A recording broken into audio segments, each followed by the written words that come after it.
Padahal udah pasti yang namanya bisnis itu adalah mengelola masalah. Masalahnya banyak banget, masalahnya berdatangan dan itu harus bisa diselesaikan, dan itu adalah seni dari mengelola bisnis kayak gitu.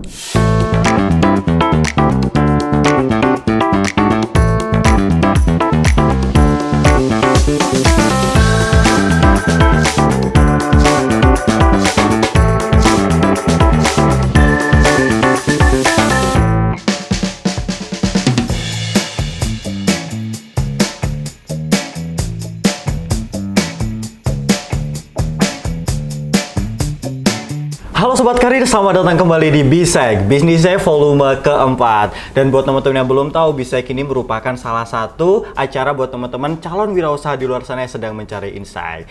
Dan kali ini kita akan ada special edition, yaitu tentang furniture business. Telah hadir di tengah-tengah kita, owner dari Interiola, Bang Fahreza Aminur Rahman. Halo Bang, boleh disapa Bang sebutan kita Sobat Karir Bang? Oke, Sobat Karir. Halo semua teman-teman Sobat Karir, perkenalkan nama saya Reza dan saya adalah owner dari Interiola.id. Oke, kalau teman-teman belum tahu nih, Bang Reza merupakan salah satu alumni IPB University dari Sekolah Bisnis Angkatan 53 dan saat ini juga sedang studi di S2 ya Bang ya? Ya, betul. Di Sekolah Bisnis juga di IPB University. Siap. Oke Bang, kita ngomongin tentang furniture hari ini Bang. Kita bakal mengupas tuntas tentang furniture. Tadi aku juga udah nyebut brandnya namanya juga Interiola ya Bang ya. Nah, boleh dijelasin nih ke teman-teman semuanya nih, apa nih Interiola? Terus kemudian sejarahnya seperti apa? Gimana nih memilih bisnis furniture awalnya Bang? Oke, siap. Jadi teman-teman buat yang belum tahu, Interiola.id ini merupakan salah satu usaha di bidang furniture dan juga interior design yang berlokasi di Bogor kayak gitu. Nah, jadi memang Interiola.id ini bro, sudah kita dirikan daripada tahun 2021. Oke, tahun kayak kemarin gitu. Bang ya? Tahun kemarin sebenarnya, waktu terjadinya pandemi. Sebenarnya didirikannya itu tahun 2021, tepatnya pada bulan Agustus. Oke. Tapi memang kita mendirikan showroom sendiri itu di akhir Desember kayak gitu. Jadi di Desember 2021 kita coba bangun showroomnya. Januari 2021 kita udah mulai jualan di showroom ini kayak gitu. 2022 sorry. Iya. Oke, berarti tahun ini ya Bang ya mulai ada showroom tahun 2022. Iya, betul. Oke, Bang, why? Kenapa memilih furniture? Kalau teman-teman yang lain mungkin yang gampangnya bisnis F&B, food and beverage tuh gampang. Terus kemudian apa ya, jual pakaian atau yang gampang-gampang lah Bang. Why? Kenapa kok furniture ini sebuah hal yang mewah nih Bang? Oke, jadi ini sebenarnya bisa dibilang sebagai usaha kecelakaan lah kasar kayak gitu. Kecelakaannya artinya di sini adalah sebenarnya basicnya kita jualan baju waktu itu dengan tim yang sama. Oke. Tapi ternyata alhamdulillah nih akhirnya ada peluang yang datang ke kita.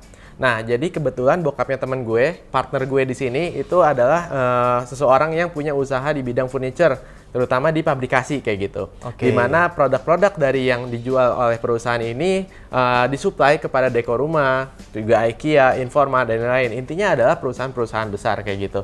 Nah, ngelihat potensi yang ada tersebut, akhirnya ini kita anggap sebagai keunggulan kompetitif yang ada dan menjadi peluang besar buat kita. Akhirnya kita coba eksekusi, kita coba menjualkan produk itu sendiri dengan label Interiola.id ini kayak gitu. Jadi keunggulan yang ada coba kita maksimalisasi dengan kita akhirnya membuat brand sendiri. Kasar kayak gitu, bro. Oke. Kalau tadi nyebutnya kecelakaan, walaupun kecelakaannya di sini positif. Positif, ya, benar. Ini kecelakaan yang positif nih, bro. Mantap. Oke, terus kemudian apakah dari dulu udah punya ketertarikan nih Bang?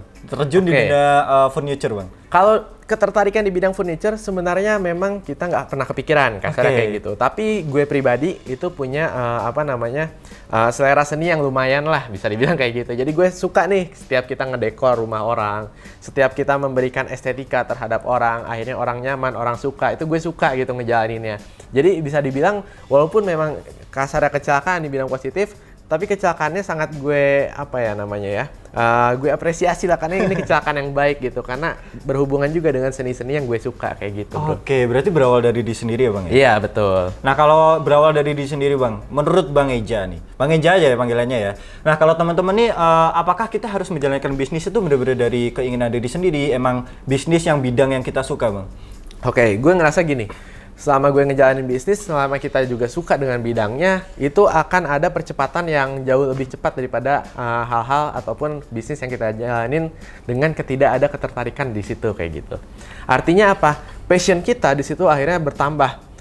Semangat kita, terusnya bagaimana kita ingin berkembang di situ, itu jauh lebih cepat daripada biasanya ketika kita mempunyai ketertarikan terhadap industri yang kita jalanin di bisnis itu.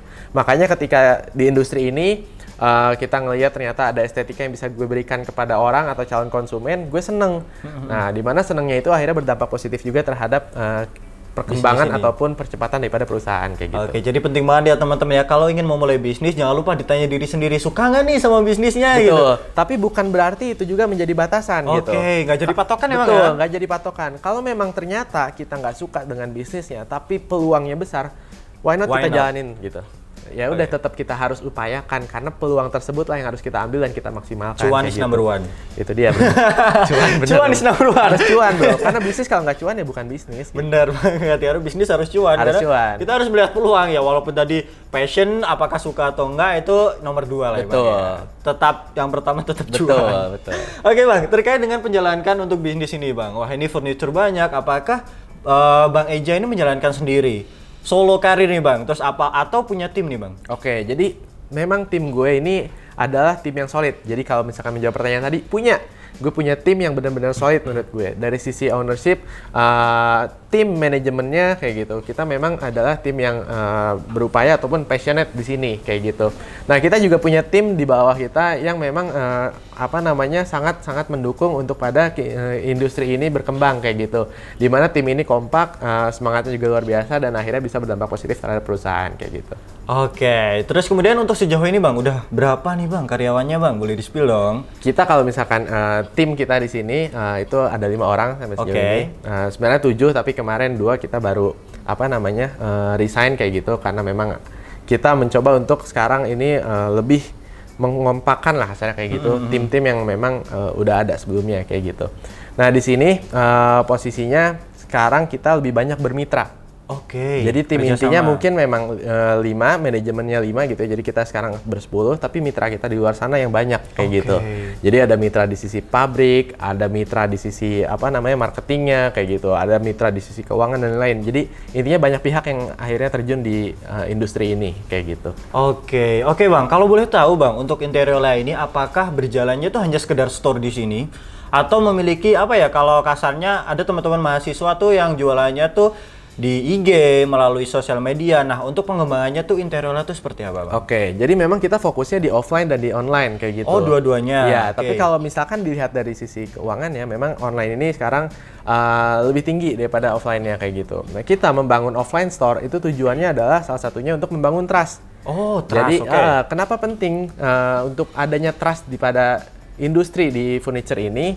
Karena memang industri furniture ini adalah menjual produk yang mempunyai nilai lumayan mahal kayak gitu. Benar. Jual satu sofa itu bukan 100-200 ribu, tapi mungkin 1-2 juta kayak gitu. Dimana harga akan berpengaruh terhadap trust daripada calon konsumen. Nah, makanya kita bangun offline store ini supaya calon konsumen kita, wah, fix gue harus beli di sini nih, karena ternyata terjamin loh ada store-nya kayak gitu kan. Jadi orang yang lihat langsung terjamin, orang yang beli online pun terjamin kayak gitu. Oke, ternyata udah ada store-nya kayak gitu. Kalau gue pengen visit langsung bisa kayak gitu. Nah, kayak gitu lah. Jadi pengembangannya memang online dan offline. Kalau online-nya kita banyaknya di e-commerce, di sosial media kayak gitu. Kita ngelakuin ads dan lain-lain lah. Oke, Gitu. ngomongin tentang trust nih, Bang. Target marketnya berarti, Bang? Target marketnya sebenarnya kalau misalkan kita lihat dari umur, itu adalah yang udah cukup berumur lah. Kalau Rumah sejauh ini tangga, ya, rumah interior tangga. rumah tangga. Di mana umur 30 sampai 50 tahun itu menjadi pasar utama kita. Oke. Tapi sebenarnya kita sendiri pengennya adalah pasar yang baru kayak gitu. Artinya pasangan-pasangan muda kayak gitu-gitu. oke, Nah, itu kita oke. juga pengen bidik sekarang. Kayak gitu. Tapi kalau dari domisili kita Jabodetabek. Oke, berarti untuk domisili Jabodetabek, terus kemudian untuk ngomongin trust lagi nih, Bang. Gimana sih, Bang, untuk Interiola membangun trust selain menggunakan store ya? Oke. Apakah sosial media dimaksimalkan? Apalagi kan untuk pekerja rumah tangga otomatis kerja dong, Bang. Untuk HP mungkin ya 9 to 5 mereka nggak pegang HP, otomatis mereka kerja mungkin malam doang. Nah, gimana sih untuk menggait market, menggait pasar seperti apa, Bang? Oke, pertama yang pasti kita harus menggunakan testimoni. Kayak Oke, gitu. testimoni. Jadi membangun trust itu salah satunya adalah dengan testimoni yang ada. Jadi konsumen-konsumen yang udah pernah beli, kita coba mintain testimoninya. Oke. Kita pajang tuh testimoni kasarnya di website, di sosial media kita. Jadi ketika orang lihat, oh ternyata udah ada orang yang pernah beli dan mereka oke loh dengan produknya kayak gitu. Oke loh dengan servisnya kayak gitu. Nah, akhirnya dengan kayak gitu mereka oke fix gue harus beli di sini kayak gitu. Nah, selain itu juga kita pengen pelayanan kita terhadap calon konsumen itu memang super duper ekstra baik gitu, kasarnya kayak gitulah. Ini menjadi value yang memang kita tawarin banget ke konsumen kita gitu. Artinya apa? Konsumen mungkin ngerasa kalau misalkan dibalasnya lama, terusnya pelayanan yang ditanya-tanya nggak bisa jawab dan lain-lain, rasa trustnya pasti berkurang. Oke. Tapi kita di sini punya KPI maksimal menjawab pertanyaan itu 5 menit kayak gitu ya. Terusnya juga setiap pertanyaan pasti kita balas, setiap keluhan pasti kita layanin kayak gitu. Nah itu akhirnya menimbulkan trust lebih di mata konsumen, terutama konsumen online kayak gitu. Oke. Nah untuk penjualannya Bang, untuk online otomatis kita tahu ya untuk sosial media. Nah untuk offline-nya, apakah Interola ini menggunakan sales atau dikelola sendiri dengan tim Bang? Oke, jadi memang tim kita di sini ada 2 frontlinernya ya di situ. Di mana frontliner ini memang yang bertugas tadi kalau misalnya ada konsumen masuk, konsumen datang kayak gitu, mereka melayani, mereka harus bisa meyakinkan konsumen itu jangan sampai beli di tempat lain deh, tapi belinya di kita aja kayak gitu. Nah itu tugas mereka. Tapi di sisi lain juga mereka walaupun fokusnya di offline, tapi konsumen yang udah pernah datang ke sini, yang akhirnya belum jadi beli dan lain-lain harus mereka ingetin kayak gitu. Jadi fungsinya di situ sebagai tadi si frontliner yang tugasnya juga intinya harus membuat konsumen itu closing sekarang juga. Gitulah kasarnya. Oke, wah menarik nih. Jadi bener-bener gimana sih cara ngebangun trust di konsumen itu penting banget ya Bang ya untuk sebuah bisnis. Oke Bang, untuk selama menjalankan Interola ini, hambatan apa aja sih Bang yang didapatkan? Apalagi kemarin 2021 kan masih bisa dibilang pandemi masih ada Bang. Ya. Apalagi contoh untuk pengiriman otomatis juga terkendala. Nah gimana sih Interola bisa survive, bisa tetap sustain sampai sekarang Bang? Oke, memang alhamdulillahnya pengaruh di 2021 pandemi itu orang-orang lebih banyak di rumah. Dan ketika orang-orang lebih banyak di rumah, itu mereka akhirnya berinisiatif untuk gue pengen dekorasi rumah gue deh, gue pengen suasana baru kayak gitu. Nah akhirnya hal-hal tersebut bikin ternyata penjualan di kita justru meningkat waktu pandemi kemarin kayak gitu. Dan akhirnya kita memberanikan diri untuk membuka showroom ini kayak gitu. Tapi kendala-kendala itu pasti ada. Salah satunya adalah market yang sekarang mungkin bisa kita gapai adalah baru market Jabodetabek. Kenapa? Karena penjualan kita baru mampunya ke daerah sana kayak gitu. Kalau kita keluar kota, keluar pulau, itu kita harus menggunakan kargo yang mungkin harga ongkirnya bisa jadi seharga sofa kayak gitu. Nah, ya bener ya, sofa akhirnya 1 juta, ongkirnya 1 juta juga. Akhirnya orang mikir, kayaknya gue nggak bisa beli di sana deh. Maksudnya nggak bisa beli di Interola kayak gitu. Mungkin gue harus cari tempat yang lebih dekat, yang ongkirnya lebih murah kayak gitu. Nah, di situ ada struggle-struggle-nya. Ya banyak struggle di bisnis itu, ada di tim, ada di konsumen, komplain konsumen, kayak gitu-gitu. Itu banyak banget. Tapi memang yang namanya bisnis pasti ada masalah, dan bisnis itu tentang tadi bagaimana mengelola masalah kayak gitu. Terus itu hambatan Bang. Kalau tantangan nih Bang, dunia furniture menurut gue ya Bang ya, itu tuh kayak hal yang masih langka di dalam mahasiswa. Mahasiswa pasti terjadi ya dunia bisnis itu aja, dan untuk furniture otomatis modal gede. Terus kemudian apalagi teman-teman pasti punya trust issue, wah gimana nanti kalau nggak laku, gimana nanti kalau pengemasannya ataupun penjualannya seperti apa. Nah gimana sih Bang untuk tantangannya di dunia furniture? Jadi gini teman-teman, yang teman-teman harus punya mindset adalah intinya setiap produk itu pasti punya marketnya masing-masing kayak gitu. Jadi kadang kita ragu nih teman-teman sebagai pengusaha yang baru ingin memulai bisnis, ingin berjualan, bingung. Wah kayaknya gue nggak punya pasarnya nih, wah gue bingung jualannya nih. Makanya akhirnya kebanyakan mahasiswa itu berjualannya di bidang yang sama, yaitu bidang F&B ya kan, jual baju kayak gitu. Bukan berarti bisnisnya tidak bagus, itu bisnis yang bagus banget. Tapi kemampuan orang untuk masuk ke industri tersebut itu memang dikategorikan sebagai mudah kayak gitu. Nah, ketika mungkin di bidang furniture orang-orang tadi akan berpikir, kayaknya susah nih jual produknya, harus ke siapa ya? Mungkin marketnya nggak dekat dengan kita. Tapi tadi setiap produk pasti punya marketnya masing-masing. Nah, susahnya atau tantangannya di dunia furniture adalah di sini orang-orang itu bermain seni kayak gitu. Jadi konsep yang berbeda, produk yang unik itu menjadi suatu keunggulan kompetitif yang harus ditawarkan ke konsumen kayak gitu. Kalau kita nggak punya keunikan tersebut, kita akan kalah dengan produk-produk sejenis dengan brand-brand yang lebih besar kayak gitu. Keunggulan kompetitif ya Bang. Betul. Ya? Nah kalau keunggulan kompetitif nih, Interola punya apa Bang? Jadi dijawab nih. Ini memang kita sangat mengedepankan kalau dari sisi produk, itu yang kita kedepankan adalah customize. Kita bisa custom furniture, mau dari meja, mau dari lemari, sofa, kita bisa semua customize kayak gitu dengan harga yang sangat terjangkau. Jadi biasanya kalau di luar sana orang custom itu pasti harganya tinggi, karena kan nilainya juga pasti mereka markupnya lumayan lah. Tapi di kita harganya terjangkau kayak gitu. Tapi yang paling pengen kita tonjolkan adalah dari sisi pelayanan sebenarnya. Kita ngelihat banyak brand-brand besar di luar sana, dari sisi pelayanan itu masih bisa dibilang kurang maksimal. Artinya ketika ada komplain, mereka mengajukan komplain, orang tuh susah ditanggepin kayak gitu. Nah tapi kalau misalkan di kita pengen mengedepankannya adalah pelayanan yang baik. KPI maksimal menjawab 5 menit kayak gitu. Oke. Jadi kalau di Fast luar respon ya, Bang, Iya, ya? betul, fast respon, semua keluhan kita bales, semua komplain yang kita tanggepin, itu yang pengen kita kedepankan sebagai value kita kayak gitu. Menjadikan konsumen sebagai raja. Betul. Benar-benar raja ya, Bang? Raja banget di sini pokoknya kayak gitu. Oke, Bang. Terus kemudian ini sih, Bang. Fun fact nih, di mahasiswa itu tuh kalau menjalankan sebuah bisnis pasti ya udah terbengkalai, menggebu-gebu di awal doang nih, Bang. Oke. Menggebu-gebu di awal. Apakah Bang Eja juga punya pengalaman hal itu?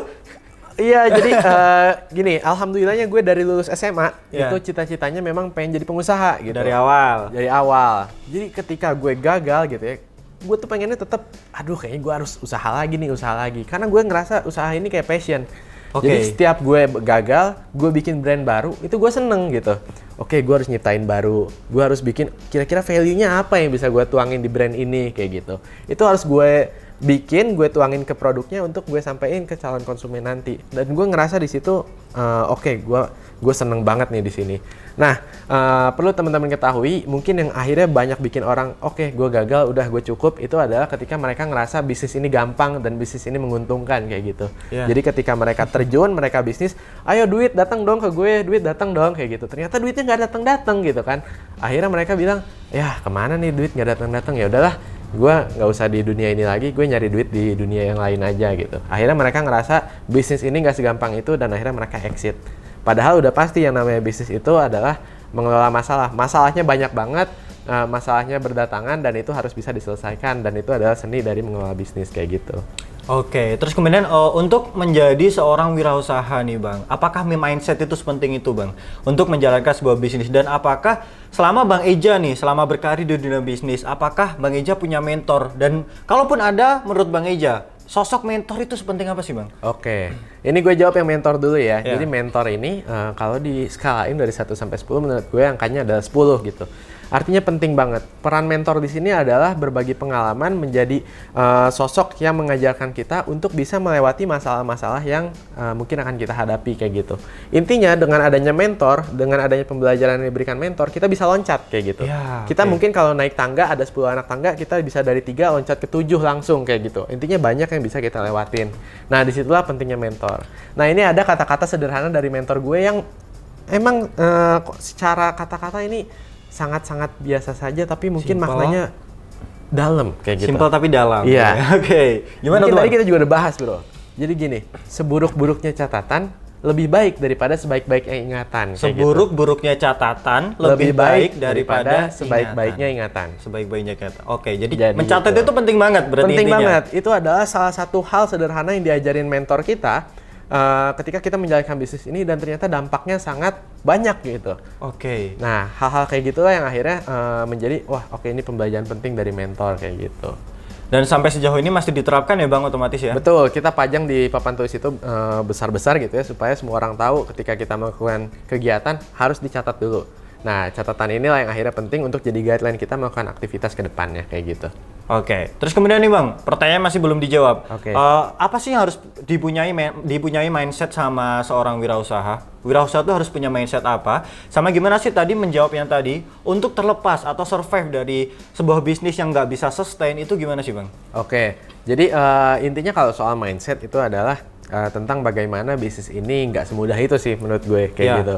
Jadi teman-teman jangan kaget kalau misalkan ternyata bisnis itu ternyata menyulitkan atau membuat tenaga kita terkuras banyak lah kasarnya kayak gitu. Jangan pernah kaget karena mental kalian yang penting akan teruji di sana karena setiap ada masalah mental kalian akan meningkat kayak gitu-gitu. Nah banyak orang akhirnya nggak siap mental. Tadi mungkin yang udah kita bahas ketika mereka menemukan kegagalan mereka akhirnya exit. Bukan Oke. mereka akhirnya malah belajar dan untuk melakukan hal yang lebih baik ke depannya kayak gitu. Gitu sih, jadi akhirnya kenapa banyak bisnis itu nggak sustain karena memang mindset daripada owner-ownernya atau pendirinya itu mungkin belum ada di sana kayak gitu. Mereka kaget ketika menghadapi suatu masalah kayak gitu sih. Oke, jadi pengalaman penting banget dong, Bang ya? Pengalaman Untuk juga di penting dunia banget. bisnis. Pengalaman penting banget. Oke, karena emang bener teman-teman kalau pengalaman jadi salah satu guru yang paling hebat lah ya untuk sebuah pengalaman, untuk sebuah gimana cara kita masa depan, karena pengalaman ya belajar dari masa lalu, masa depan juga akan belajar juga dari masa lalu gitu. Iya, betul. Oke, betul. sebagai pertanyaan terakhir nih, Bang. Oke, Udah akhir siap. aja nih. Iya, iya, Oke, gimana sih, Bang, untuk memanage sebuah bisnis ini? Mungkin bisa Bang Eja menjelaskan secara umum aja nggak apa-apa, atau mungkin berawal atau berasal dari Interiola boleh end to end-nya. Gimana Bang untuk memulai hingga contoh marketing untuk mencapai sebuah produk yang bagus, punya value itu gimana Bang sebagai owner nih Bang? Oke, intinya faktor di bisnis ini banyak banget ya. Tapi salah satu mungkin yang bisa kita jelaskan adalah tentang bagaimana kita menempatkan kapabilitas orang di tempat yang tepat, kasarnya kayak gitu. Tentang bagaimana kita tahu apa saja yang dibutuhkan oleh bisnis kita untuk berjalan, untuk berkembang, dan kita bisa menempatkan kebutuhan-kebutuhan tersebut di tempat yang tepat, kayak gitu. Makanya kalau misalkan di kita mau explore online, kita menyiapkan creative team untuk online kayak gitu. Offline-nya kita juga menyiapkan frontliner yang memang punya kapabilitas di bidangnya kayak gitu. Manajemennya kita harus nyari bisnis ataupun mengembangkan bisnis ini kepada bisnis to bisnis, misalkan mainnya kayak gitu. Oke, manajemennya nyebar, kita ke perusahaan-perusahaan, kita nyari order dari sana kayak gitu. Intinya adalah tentang bagaimana kita menempatkan kapabilitas yang pas untuk hal yang dibutuhkan oleh bisnisnya kayak gitu sih.